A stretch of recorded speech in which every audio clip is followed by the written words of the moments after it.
Kentucky's Jaxson Robinson is now out for the season. What are the Cats going to have to do to replace his production? Well, the answer is pretty easy to talk about, but it's not very easy to implement.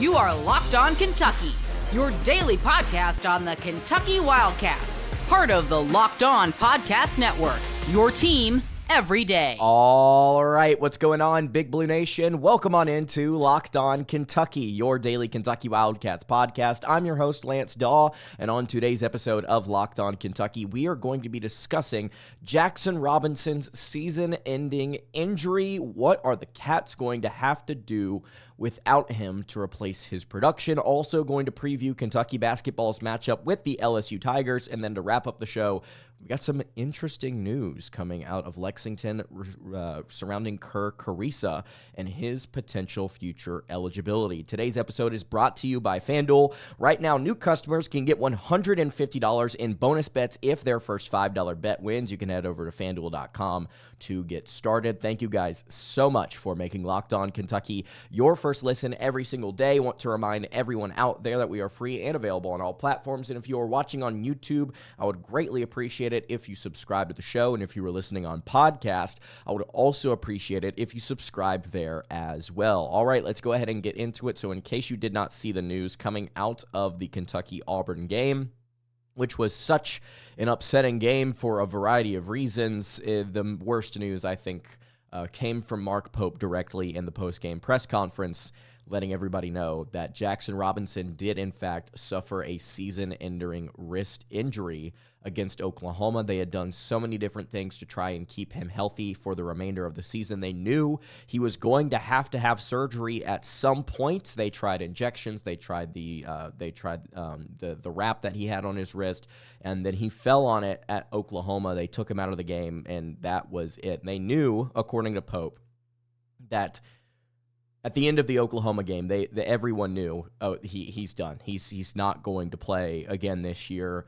Reports coming out today with Pope talking about just how upset Jax was about the sobbing and the emotions and just everything that kind of poured out in that moment there post-Oklahoma and then obviously post-Auburn as well. I really do feel for Jax. He is one of the, I think, most fun players to have come through the Kentucky program over the last several seasons, just as far as what he brings to the table, the deep threes, the IQ, the energy. I have loved having him here this season. I think you can say the same for almost every single person, not just player, but person involved with this season's roster. It's been a joy. It's just been a lot of really, really high-quality people. It seems like, and Jax is certainly there among the top. So thoughts and prayers for him and his family, obviously undergoing surgery. I believe on Wednesday he'll be able to go through senior night stuff here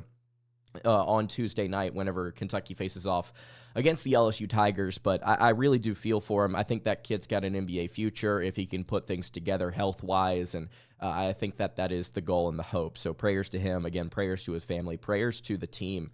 That seems to kind of be resonating with him emotionally, just kind of how big of a loss this is for Kentucky. There are, in my opinion, and I've continued to say it over and over and over again, the highest ceiling of any player on the team when it comes to shooting the basketball, and I think he showed that during SEC play, and you have to contribute some of Kentucky's major performances and major victories this season to Jax. You look at the Gonzaga game. I think that you look at the way that he played down the stretch there. It was incredibly important for UK. I think you look at the way that Kentucky played against Mississippi State earlier this season where Jaxson went absolutely ballistic from the field.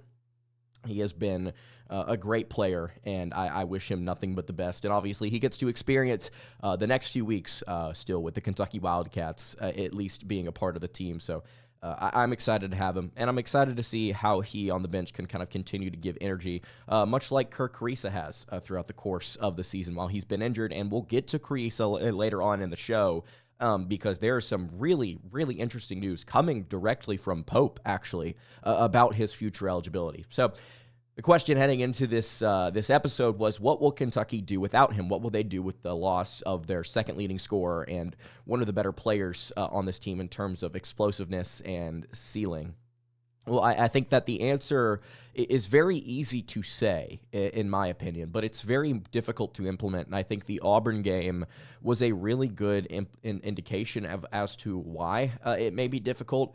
You have to look to Koby Brea. That is the answer. I think that is the simplest way to answer that question. You have to look to Koby to get him more touches, and you have to make him be more aggressive with the basketball. And I don't necessarily mean handling it. I mean shooting. There were a few different times in that Auburn game coming off of screens where Kentucky would design things up for him where he had a bit of an opening, or he had an opening, and he had the opportunity to shoot, and he just did not take the shots. And you have to, I think, kind of look back to a sharpshooter that the Cats had a few seasons ago in Kellen Grady, where down the stretch, he was just nowhere near as confident of a shooter as Kentucky needed him to be. And so it came out actually at the end of that year that Kellen was hurt. It was something to do with his foot, and he was just not that confident as a jump shooter, and he was really struggling to find some consistency there. I pray nothing is happening like that with Koby, because that would just be yet another player down here on this injury-depleted Kentucky roster. But I think that you have to find ways to mentally get him prepared for this stretch of you have to become more of a shooter. You have to let it fly as somebody that shoots 45+% from three. Look, I said it in the preseason, and I'll reiterate it here with a lot of these guys that are really good catch-and-shoot performers. Even if their percentages dip, on a game-by-game basis, while their volume increases, you're still going to get a lot of point production out of them. And I think you're going to be very happy with the results, especially considering if one guy goes off, it stresses other parts of your offense that you can then further emphasize if teams want to overplay said hot shooter. So Koby has to shoot the ball more, full stop. And I know that he's shooting quite a good bit. He actually had a great game shooting overall against Auburn, but he has to pull the trigger more. And you may ask, okay, well, what does Kentucky do with Point? What do they do with Perry and Butler? I think that Butler, knowing that he will likely have to end the season with surgery as well, I think you play him as much as you can without injuring him, but you have to rotate Perry, Brea, and Oweh in, running different things on your offense, and then you obviously have to look to Williams as somebody that can initiate pretty consistently. I think that you could benefit a lot if you want to by sliding Perry off ball, letting Butler run it, letting Perry be the shooting guard that he was in high school, and letting Brea play that three spot and play a ton of minutes there. I know Pope has talked about fatigue and different things like that. I think that is more of a concern for me with Amari and Butler, at least right now. And maybe you split time and maybe you bring Trent Noah in as the backup three man. Trent has got to pick it up shooting, which obviously you're asking a lot of your freshmen. He should not be in this position to begin with, but here we are, and guys have to step up. Even Brea himself was like, yeah, we know it's next man up mentality. As big of a loss this is for our program. So I think you go 1, 2, 3, Butler, Perry, Brea. I think you let Oweh or Williams initiate offense otherwise, and I think you let other guys run off ball. At least that's the way that I'm viewing it, to open stuff back up on your offense. That's my guess. I think Kentucky will try and do different stuff like that. We'll see. Obviously, they've done various things already without Robinson healthy, so we'll continue to monitor it. Obviously, we got a game tomorrow that we can kind of get a data point from, and we'll see where they go from there. So let's preview Kentucky basketball's matchup with the LSU Tigers. Before I do that, though, real quick, sip of water from my Locked On mug. And now I want to tell you guys about our friends over at Roy. Attention, Locked On Kentucky fans. The future of college sports is here now, and it's transparent. Gone are the days of behind-the-scenes NIL deals, and now with the Roy app, you get to be a part of the change and support Kentucky athletes in the most straightforward way possible. Roy is the NIL app that puts power in your hands. You can choose the player, decide how much to contribute, and get exclusive content in return. And if your player transfers or leaves, you get your money back, and it's completely risk-free. Have you ever wanted to make sure your favorite athlete stays on the team? Maybe it's Otega Oweh this offseason. Maybe it's somebody like Brandon Garrison. Maybe it's Kerr Kriisa. We'll get to him later in the show. Now you can contribute directly and see the impact, because for a limited time, Roy is matching up to $100 per Kentucky fan. It means your impact is doubled when you use Roy and it helps keep your favorite players right where they belong. You can download the Roy app now from the App Store and start backing Locked On Kentucky athletes the way that they deserve, with transparency, trust, and a real meaningful impact. This is the future of college sports, and you can be a part of it today by, again, downloading the Roy app and supporting your favorite players. All right, continuing along here on the Monday edition of Locked On Kentucky. Lance Dawe hanging out here with you. I really appreciate you guys checking out the show today. If you have not subscribed to the YouTube channel or the podcast feed, I would greatly appreciate it if you did so. Let's talk here about Kentucky basketball's matchup with the LSU Tigers. I waited a little bit, as I normally do on Monday, to do this preview episode because you have to wait for the injury report to kind of see what's going on, and I was looking more for news about Kentucky, specifically with Lamont Butler or any other player on the roster that could be probable, questionable, out, etc. So Lamont Butler is good to go. The only two players that are listed are both Robinson and Kriisa, who are out. And then you look at the LSU side of things, and that's where I want to start here with the LSU Tigers, who are currently 14-15, number 77 on KenPom. They are injured very badly, as badly as Kentucky is, as a matter of fact. One of their leading scorers, Jalen Reed, has been out. He is still out. He's only played 8 games this season. And that's not the news here. It's 3 other contributors. Victorious Miller, 9 points per game, doubtful in this game after suffering an ankle injury, I believe, in the previous contest against Mississippi State. Yeah, that's correct. Victorious Miller, 9 points per game, doubtful. Corey Chest, a freshman forward, doubtful in this game. 6.1 points per game, 6.6 rebounds per game.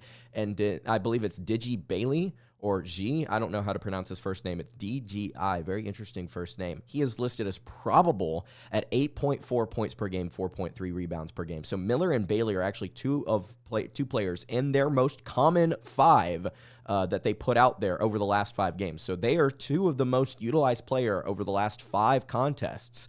And one of them is listed as doubtful after hurting himself in the previous game, and the other is listed as probable. I don't know what Bailey's injury is. I don't know what Chest's injury is either. But that's 4 guys, count them up, 4, as my friends like to do, that will not contribute at least at 100% against Kentucky, and 3 of them might not contribute at all. It's really interesting how down the stretch, everybody has kind of been able to fight off injuries to some extent, or at least different teams in the conference have been able to get guys back.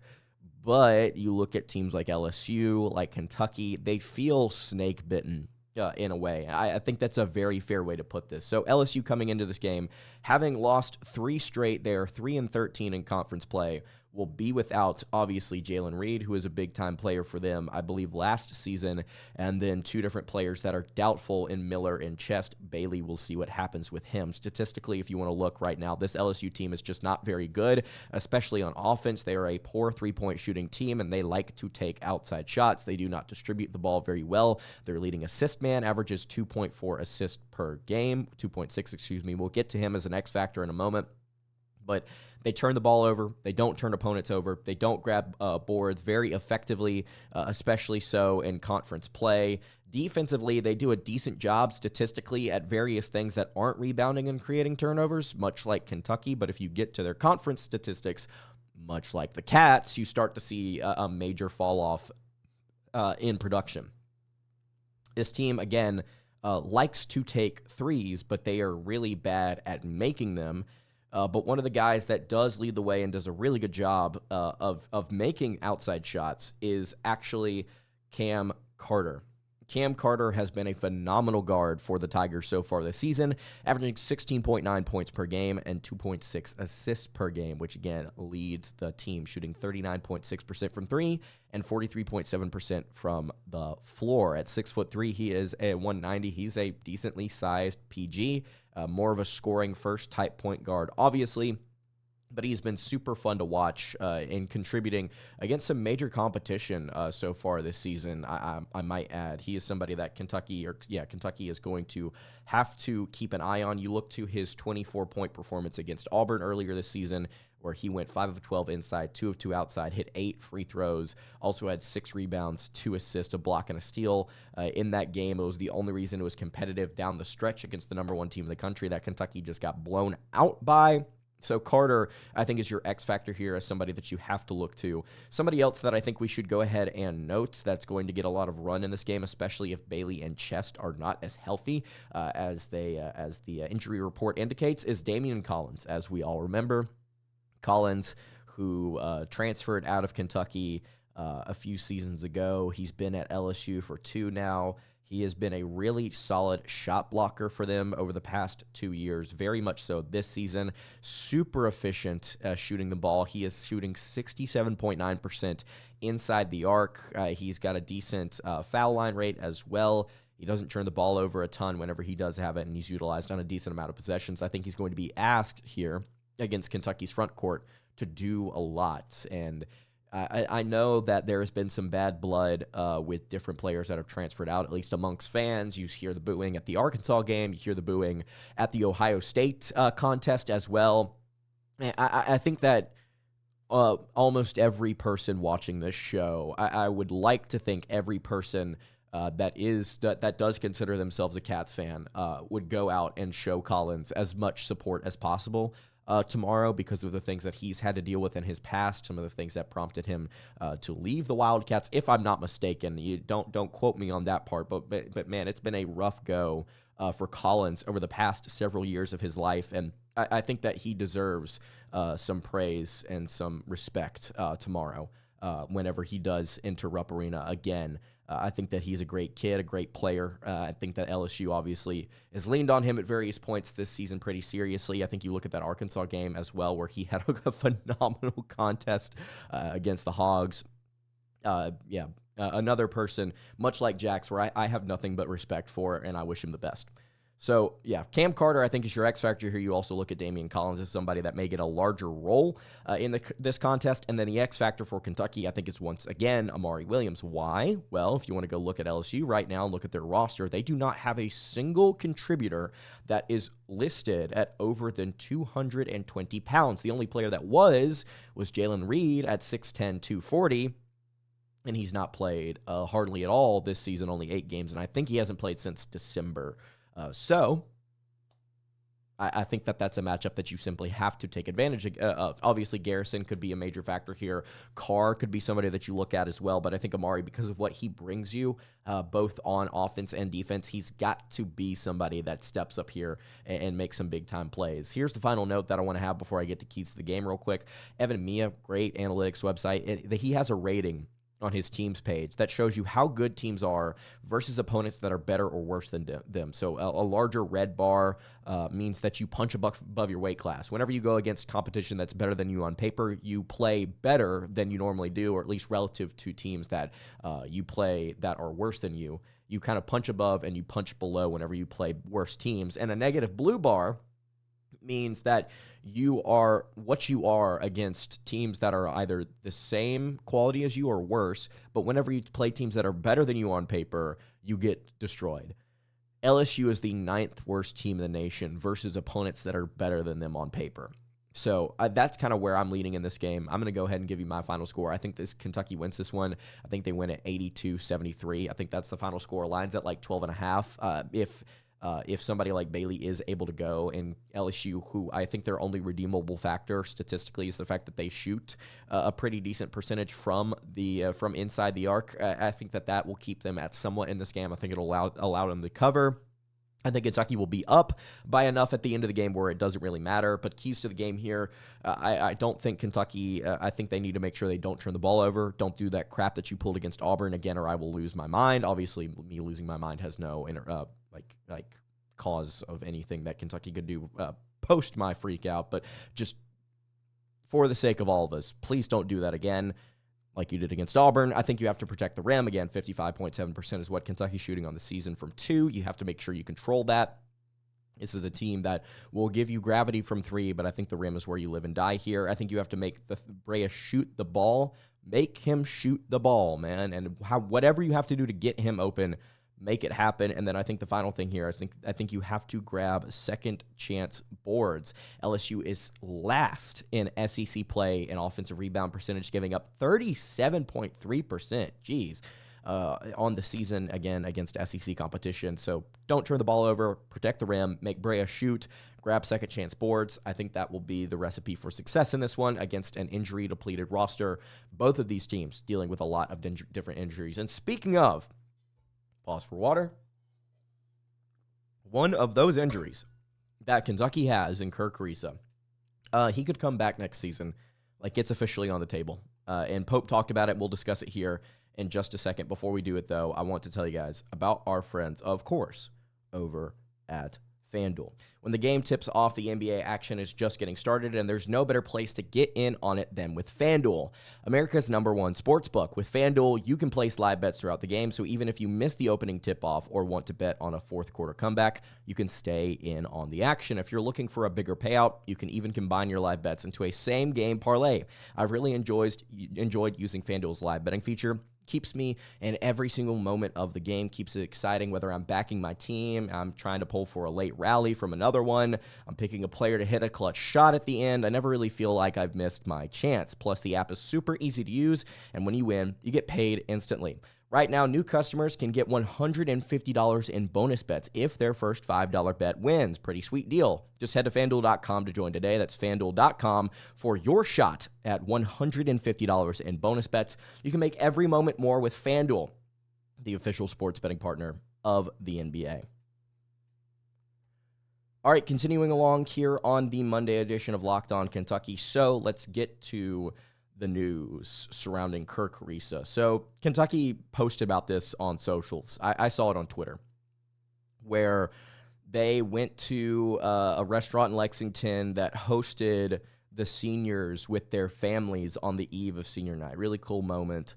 And you'll notice the players that are there in the photo. It's Brea, Carr, Butler, Robinson, Ainsley, and Williams. But you'll notice who's not there. Kriisa's not there. And Mark Pope, according to Jack Pilgrim of KSR, said that Kerr Kriisa was not invited to the dinner. Why was he not invited to a dinner for seniors? It was only, according to Mark Pope, for players that are out officially of college eligibility. He said, quote, "It's just for the guys that have zero college eligibility left. Just those 6 guys. Kerr's got another year left, which is fantastic for all of us, right?" Gentlemen, how much sense does Kerr Kriisa make on next year's roster with somebody like Jasper and a Caden in the backcourt? I've thought about this a little bit, and I'm going to be completely honest with you. I've continued to say I don't think it makes a ton of sense for next year's team. But upon further review, I think it makes perfect sense. I think bringing Kerr Kriisa back for a 6th season of eligibility makes perfect sense for Kentucky. Why? Look at the guards they're bringing in, and look at the players that they have coming back. Otega Oweh is a shooting guard or a small forward. Tweener between the two. We'll put him at small forward because he doesn't really shoot threes. But he's still a bucket getter between those two spots, right? Jasper Johnson, combo guard. I think more of a shooting guard than a combo guard. Somebody that will thrive in an off-ball role. Caden Lewis, combo guard, more of a point, but I think that the scoring in him is Cam Carter-esque. If you would like to compare it to somebody. I'm so excited about Lewis, dude. I don't know what it is. I just really like his tape. Maybe I'll end up being completely wrong. He's the guy that I'm most excited about. And there's and guys like Marino and Jasper are like some players that could be here for a hot minute. That could be great. But Lewis is the guy that I'm fired up about. But I think you could play him in an off-ball role as well. You have Travis Perry returning right now, somebody that would play between the two, combo guard, but was a good shooting guard coming out of high school. We just talked about that in the preview episode, or just a few minutes ago, previewing this next game with what Kentucky's going to do now that Robinson is out. Colin Chandler is either a shooting guard or a small forward. Quite haven't figured that out yet. We will get to find it out next season if he stays, and I would expect that he does. We'll see. I don't know. Kentucky's got some work to do in the portal, man. That's all I'll say. And that's not relative to Chandler. I think they just need more athleticism and better shooting bodies, in my opinion. But Kriisa, leading assist man for Arizona and with their Pac-12 championship team a couple of years ago. You've got him leading the team in assist rate while he was on the floor before he got injured at like 30.5% or something crazy like that. Point guard, flashy player, can shoot the three. It needs to improve on defense, but I think you can get that from other spots like Chandler next season. I think it makes sense. I don't know if you're going to find somebody in the portal that is just as good of an assist man that can play significantly better defense while also being a plus shooter from three. I think that you kind of take what you can get, and Kriisa, I think, would make perfect sense as far as being able to distribute to some of the other shooters to kind of take some pressure off of next year's big men, whether that be Garrison or who have you, which I am of the strong opinion that Kentucky needs to do that. I think they need to get a center in the portal that can kind of be Amari Williams-esque. They're also, how do I say this? There is a player at Wyoming that I think you guys need to at least know about, Koby Brea. That's all I've got to say, and I'm going to be completely honest. I don't know anything. Personally, I don't know anything. But it seems to be the rumor on Twitter. We'll see what happens with Agbim. He seems to be a very explosive athlete that Kentucky could get for next season. The final thing I wanted to talk about on the show before we wrapped it up is something from Wildcats Tongue on Twitter, who does a phenomenal job covering Kentucky stuff. I believe he works with Rupp to no good a little bit as well. And he put out the most detailed SEC tournament scenarios, put out a graphic like talking about the seeding for Kentucky if they finish 2-0, 1-1, or 0-2, the best case, worst case, and most likely scenarios for each of Kentucky's possible finishes to the regular season. And Wildcats Tongue on Twitter. And I'm going to read these here for you real quick. If Kentucky goes 0-2, best case scenario is a 9 seed, likely scenario is a 10, worst is an 11. They will be a 9 seed if Mississippi State and Vanderbilt both also finish 0-2 alongside Kentucky. If Arkansas finishes 2-0 and Arkansas plays both Mississippi State and Vanderbilt, note there. And Kentucky is second in a 4-team tiebreaker with Arkansas, Mississippi State, and Vanderbilt. The most likely scenario if Kentucky goes 0-2 is a 10 seed with Mississippi State, Vanderbilt, and Arkansas and Georgia all finishing 1-1. Kentucky finishes below Mississippi State and Vanderbilt, but just ahead of Arkansas and Georgia. And the worst case scenario is an 11 seed where Georgia and Arkansas both finish 2-0 and Vanderbilt finishes 0-2. Vanderbilt plays both Arkansas and Georgia. Kentucky finishes above Vanderbilt in any tiebreaker. That would include the 11 seed spot. For me personally, at this point, I don't want to face, if I'm picking, I don't want to face Alabama and I don't want to face Florida coming out of either the Wednesday or Thursday matchups that Kentucky would have. I would like to face either Auburn or Tennessee, preferably Tennessee out of the four if I had to choose, which it really just does depend right now kind of like where Tennessee falls, because as it stands right now, they're fourth, and I need to pull up the SEC tournament bracket again because I need to be reminded kind of where Kentucky what would be playing the four, because the bracket's been expanded. Yeah, so the 5th seed would play the 4. So that's on the table here. We'll get to it in a second. If Kentucky finishes 1-1, best case scenario is a 6 seed. A&M, Mississippi State, Mississippi, and Vanderbilt all finish 0-2. Florida then beats Alabama to earn the 2 seed. Likely scenario if Kentucky finishes 1-1 is the 8 seed, something that we have been talking about for literally a month. If Missouri beats UK and Oklahoma, and Mississippi State, Vanderbilt, and A&M all finish 1-1, Ole Miss finishes 0-2. Kentucky would be second in a 4-team tiebreaker with Mississippi State, Vanderbilt, and Ole Miss. Worst case scenario is a 10 seed if Kentucky finishes 1-1. Mississippi State and Vanderbilt both finishing 2-0. A&M having at least one game. And if the Cats finish 2-0, best case 5, likely 6, worst 8. 5 seed, if you're 2-0, will only happen if Missouri loses to Oklahoma and Kentucky. Both A&M and Ole Miss finish 1-1 or worse, and if A&M finishes 0-2 and Ole Miss finishes 1-1, and then if Florida beats Alabama. So it's A&M and Ole Miss 1-1 or worse, or if A&M finishes 0-2 and Ole Miss finishes 1-1 and Florida beats Bama. And Missouri would also have to lose to Oklahoma and Kentucky, which I don't think that's going to happen. So you look to the 6th seed. Missouri, A&M, and Mississippi State and Vanderbilt all finish 1-1. Ole Miss finishes 0-2, and Kentucky would be tied with A&M and would hold the tiebreaker. Worst case, in which, by the way, that would put them right now.